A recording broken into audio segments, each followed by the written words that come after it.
EVM पर कांग्रेस के रोने पीटने और तमाम तरह के आरोपों की पोल कांग्रेस के ही बड़े नेता और पूर्व मुख्यमंत्री के भाई ने खोल दी है। एक तरफ लगातार चुनाव हार रही कांग्रेस समेत पूरा विपक्ष ईवीएम को लेकर विधवा विलाप कर रहा है और बीजेपी समेत चुनाव आयोग पर तमाम तरह के आरोप लगा रहा है। विपक्ष कभी कहता है कि बीजेपी ने ईवीएम सेट कर रखी है, तो कभी ये आरोप लगा देता है कि चुनाव आयोग ही बीजेपी ने सेट कर लिया है। तमाम तरह के कथित एक्सपर्ट्स को बुलाकर कांग्रेस के नेता ईवीएम जैसी मशीन बनवाकर हैक करवा रहे हैं। दावा कर रहे हैं कि एकदम ऐसे ही ईवीएम हैक हो जाती है। कांग्रेस नेता कभी तरबूज की पर्ची दिखाते हैं तो कभी केले की पर्ची दिखाकर दावा कर रहे हैं कि बीजेपी ऐसे ही ईवीएम को हैक करती है। लेकिन कांग्रेस के सारे दावों की पोल पूर्व मुख्यमंत्री और कांग्रेस के बड़े नेता दिग्विजय सिंह के भाई लक्ष्मण सिंह ने खोल कर रख दी है और ईवीएम पर किए गए सभी फर्जी दावों की हवा निकाल दी है। दरअसल ईवीएम की विश्वसनीयता को लेकर कांग्रेस के प्रवक्ता रणदीप सिंह सुरजेवाला ने सवाल उठाते हुए कहा कि ईवीएम बनाने वाली कंपनी में बीजेपी ऑफिस के पदाधिकारी और नॉमिनी डायरेक्टर हैं, तो ईवीएम सुरक्षित नहीं है। सवाल उठाया कि इस स्थिति में मुक्त और स्वतंत्र चुनाव कैसे होंगे।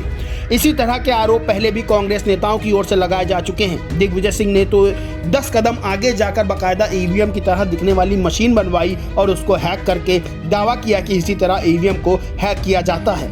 लेकिन सारे दावों की पोल दिग्विजय सिंह के भाई लक्ष्मण सिंह ने खोल दी है।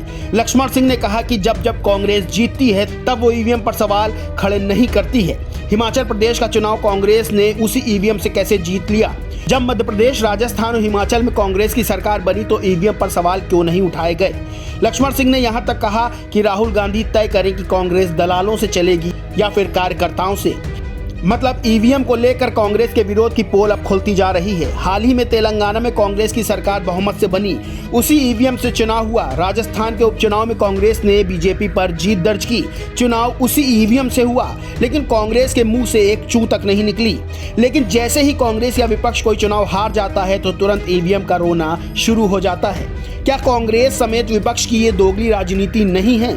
जबकि चुनाव आयोग 2017 में ईवीएम को हैक करने का चैलेंज राजनीतिक दलों को दे चुका है, लेकिन उस समय सारे दल हैकिंग से पीछे हट गए थे। वहीं अब जब चुनाव आयोग बार बार ये बात कह रहा है कि ईवीएम से चुनाव बिल्कुल सेफ है, तो कांग्रेस के नेता तरह तरह की मशीनें बनवाकर उसे ईवीएम का नाम देकर हैक कर रहे हैं और दावा कर रहे हैं कि ईवीएम को आसानी से हैक किया जा सकता है। यही कांग्रेसी नेता चुनाव जीतने के बाद चुप हो जाते हैं, लेकिन हारते ही ईवीएम का रोना शुरू कर देते हैं। आपको पता है, जब बैलेट पेपर से चुनाव होते थे तो पूरे के पूरे बैलेट लूट लिए जाते थे। कितनी ही हिंसा का सामना लोगों को करना पड़ता था। लेकिन जब से ईवीएम से चुनाव शुरू हुए तभी से बैलेट पेपर चोरों पर शिकंजा कस गया।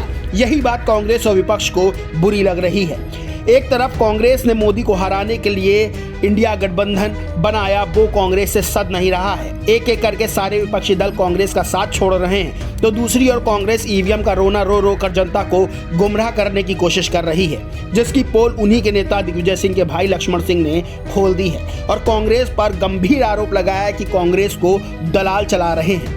इस पूरे मामले पर आपका क्या कहना है, क्या मानना है, कमेंट करके जरूर बताएं। वीडियो अच्छा लगा हो तो लाइक करें, खूब शेयर करें और दोस्तों चैनल को सब्सक्राइब करना बिल्कुल ना भूलें।